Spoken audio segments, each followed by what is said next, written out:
They were tasked with keeping the peace in Afghanistan, but the alleged actions of a small group of elite Australian soldiers have left two nations shocked. Claims of torture, claims of mistreatment, and claims of killing of civilians by Australian forces. So they're extremely serious. Tomorrow, the Australian public will finally learn about the extent of alleged war crimes in Afghanistan when the long-awaited Brereton inquiry report is released. This inquiry is the culmination of a 4-year-long investigation into alleged unlawful conduct by members of the SAS between 2005 and 2016. It's an administrative inquiry and not a criminal one, and a special prosecutor will be appointed to determine whether any charges will be brought against individual soldiers.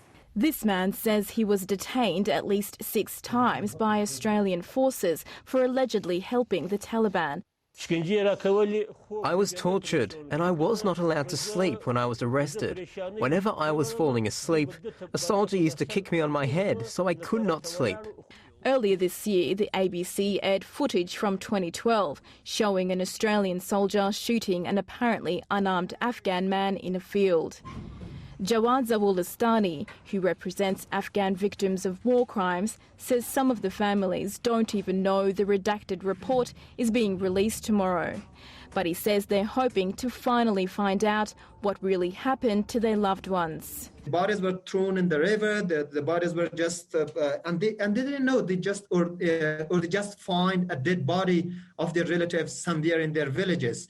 He says the actions of the coalition forces, including Australians, led to the rise of the Taliban in the remote villages of Uruzgan. Most of the villages are controlled by the Taliban, mainly I think because of this kind of treatment to the civilian population. A Taliban spokesman told SBS the families of the victims should receive an apology and be compensated.